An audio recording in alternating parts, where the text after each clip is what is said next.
Graça e paz, irmãos. Estamos vivendo tempos difíceis, quando nós idosos estamos recebendo recomendações para nos mantermos isolados. E às vezes não entendemos bem a situação, não é mesmo? Por isso, convidei a psicóloga Carla Amorim, que com muito carinho vai nos orientar e deixar algumas dicas de como podemos enfrentar esse estranho momento que nos causa tanta ansiedade. A doutora Carla tem sido nossa colaboradora no Ministério da Terceira Idade da Segunda Igreja Batista, o nosso amado Viva a Vida.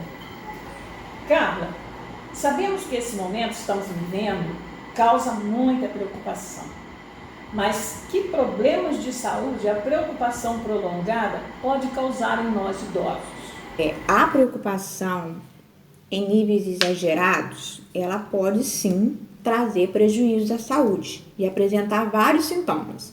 Porém, o que é importante a gente entender é que a preocupação, ela faz parte da nossa existência.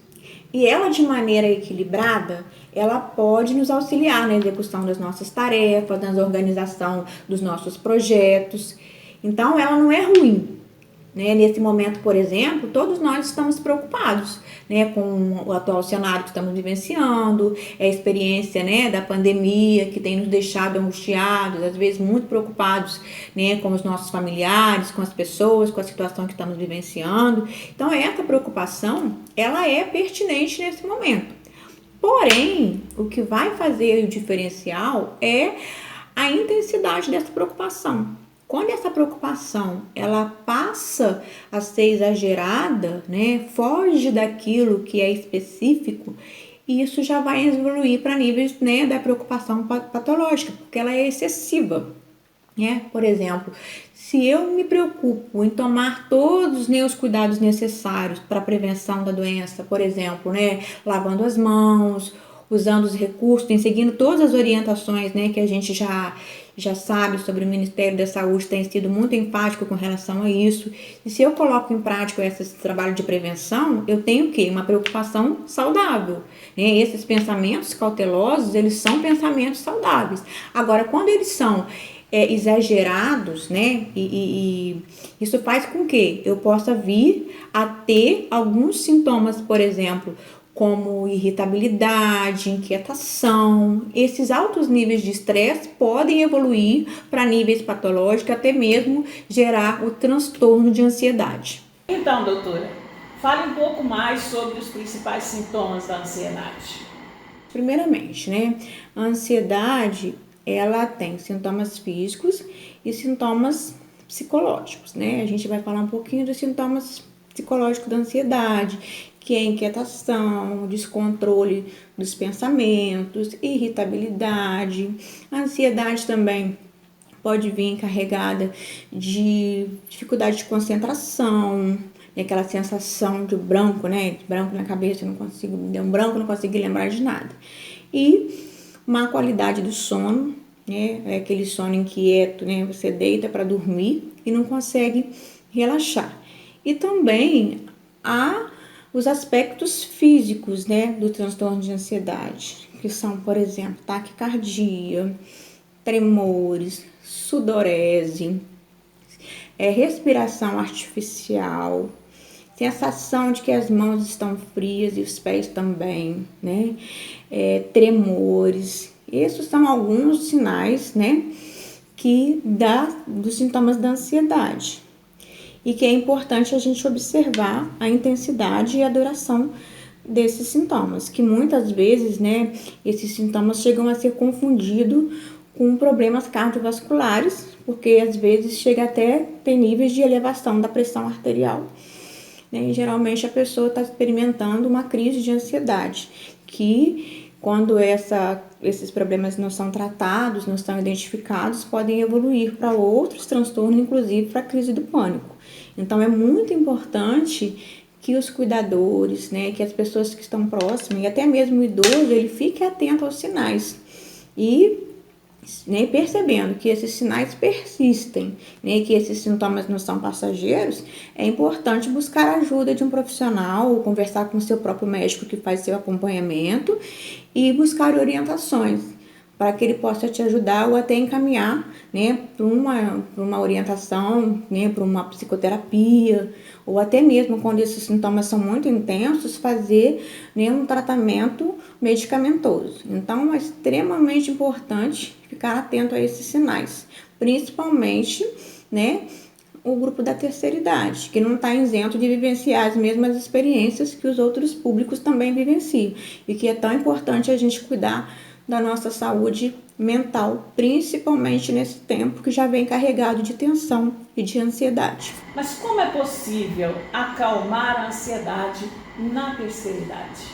A primeira coisa que a gente precisa aprender para lidar melhor com os sintomas da ansiedade e deixar você mais calmo, mais tranquilo, é a gente aceitar que essas emoções, esses sentimentos, eles fazem parte da nossa existência, que é comum a todos os seres humanos. A gente sentir raiva, sentir medo, nos sentirmos inseguros. Isso faz parte da nossa existência. Então, não se sinta culpado e nem tenha vergonha de expressar os seus sentimentos e as suas emoções. Se você está se sentindo angustiado com algum desses sintomas, né, que você tem percebido que não tem dado conta, né, de maneira normal de vivenciar essa experiência, compartilhe com alguém da sua confiança. E uma outra questão é cultivar bons pensamentos. Que, né, aquilo que a gente pensa interfere diretamente naquilo que a gente sente, naquilo que a gente faz. Então, quando você cultiva bons pensamentos, né, evita trocar experiências negativas, né, pensamentos negativos, isso também te ajuda a atravessar, né, os momentos de crise de ansiedade.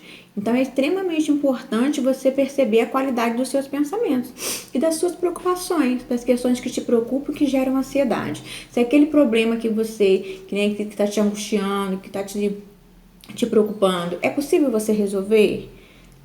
Tem como você fazer alguma coisa? Por exemplo, a gente está vivenciando o tempo da pandemia. O que está sob o nosso controle agora? Né? Usufruir, né? Usar as medidas de proteção, de autocuidado, né? Usar máscara, lavar as mãos, né? Evitar o contato, né? Manter o distanciamento social. Isso são, né, coisas que estão sob o nosso controle. Agora, tem coisas que a gente não tem como controlar. O tempo que isso vai durar, como que vai ser, isso não está sob o nosso controle. Então, não tem por que nos preocupar. Nossa preocupação agora é as medidas de prevenção. Né? Porque o que vem, né, a gente sabe que o dia de amanhã não está sob o nosso controle. Inclusive, o que gera muita ansiedade é a gente pensar que temos controle sobre alguma coisa, mas não temos. Então, quando você começa a perceber também, quando você já tem uma crise de ansiedade instalada e que aqueles sintomas, eles são sintomas característicos da ansiedade, né? E você vai buscar formas de aliviar essa ansiedade, você vai buscar ocupar sua mente com coisas saudáveis, por exemplo, técnicas de relaxamento, né? Você compartilhar pensamentos positivos, estar junto de pessoas também que compartilham de pensamentos positivos. Você pode criar uma rotina para não ficar com aquela ansiedade, né? Com a ociosidade, por exemplo, de trazer à memória e fazer coisas que você gosta de fazer. Ler, se você consegue ler, você pode ler bons livros. Se você gosta de costurar, gosta de cultivar uma horta, gosta de cantar, gosta de escrever, tenta trazer à memória coisas boas, né? Que isso vai te acalmar, trazer para sua mente pensamentos positivos. Isso vai te ajudar a atravessar os momentos de ansiedade. E também uma outra coisa que é muito importante nesse momento que a gente está passando, né, que a gente está tendo acesso a muitas informações. E essas informações, elas nos deixam ansiosos.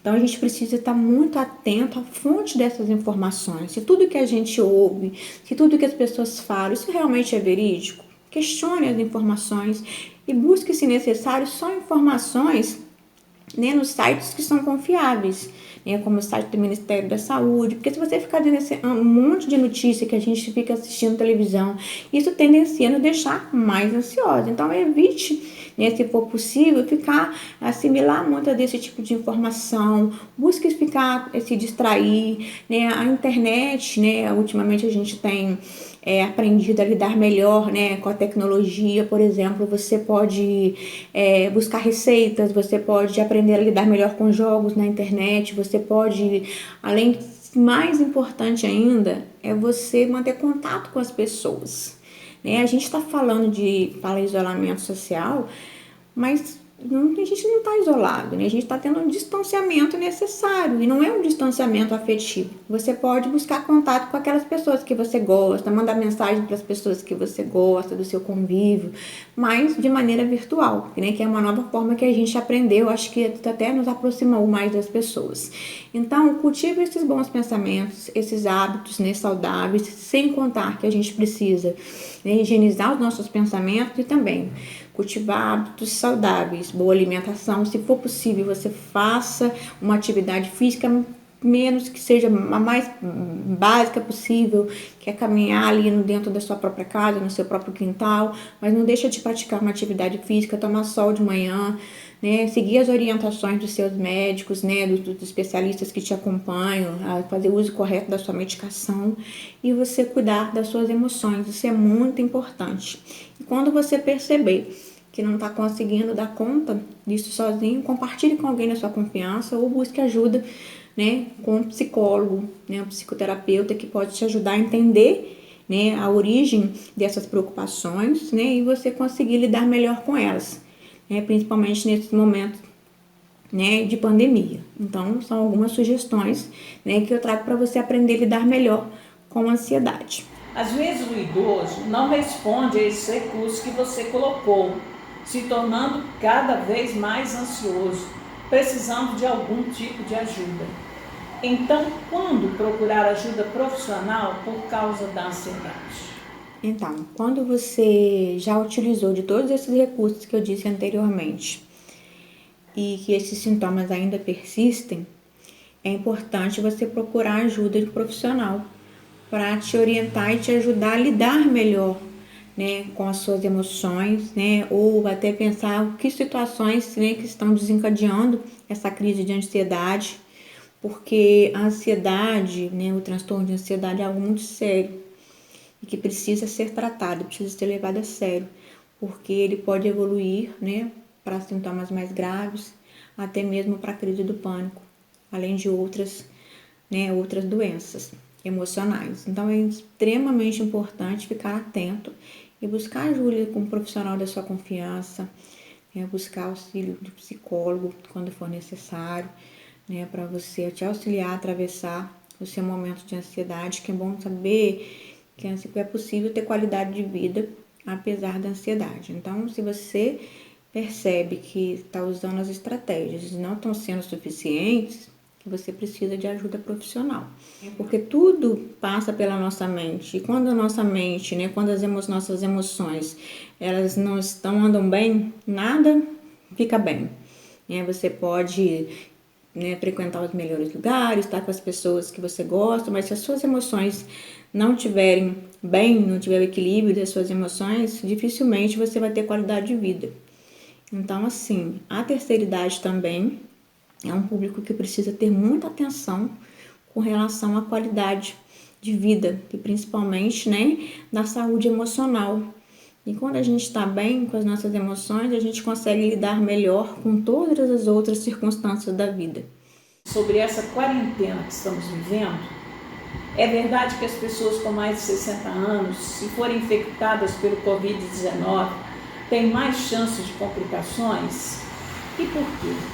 O sistema imunológico do idoso fica mais lento na medida que ele vai envelhecendo. Então, essa resposta, né, para combater as doenças, ela fica mais lenta, o que pode favorecer, né, no caso do coronavírus, né, a complicações, levando até, né, a situações mais graves. Então, justamente por isso, né, e na terceira idade, a gente tem também pensar que na medida que envelhecemos, né, a gente vai tendo complicações de saúde, né? O idoso ele vai né, tendo outras comorbidades, como diabetes, hipertensão, sobrepeso, né, algumas doenças crônicas respiratórias. Então, isso tudo faz com que, nesse momento, né, o idoso, ele também faça parte desse grupo de risco, por conta, né, dessa resposta imunológica que não é tão eficiente quanto é nos jovens. Não quer dizer que uma pessoa jovem não possa ter complicações, mas o idoso ele é mais vulnerável por conta desses fatores que eu acabei de expor aqui. O que os cuidadores ou os familiares não devem fazer para convencer o idoso a esse isolamento? É não mentir, é falar a verdade, né, para o idoso sobre o que está acontecendo, sobre a importância, né, dos cuidados que são necessários nesse momento. Porque à medida que você não fala a verdade, esse idoso ele perde a confiança nesse cuidador, perde a confiança, né, na pessoa que passou essas orientações que são falsas, né? A gente teve eu me lembro de algumas reportagens que diziam que se o idoso for para a rua, ele vai ser preso. Se ele estiver na rua, você vai perder a sua aposentadoria.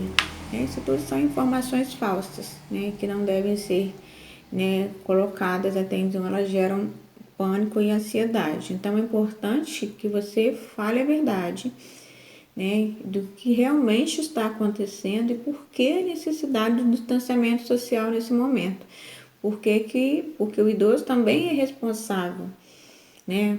Também é responsável pelos seus cuidados, né, daquelas pessoas da família. Ele não está isento também de colaborar com o cuidado, né, referente da família. Aí você pode pensar também, evitar para esse idoso passar, né, notícias que estimulam o pânico, né? Por exemplo, ficar atento a essas mídias, né, que só de coisas ruins que estão acontecendo.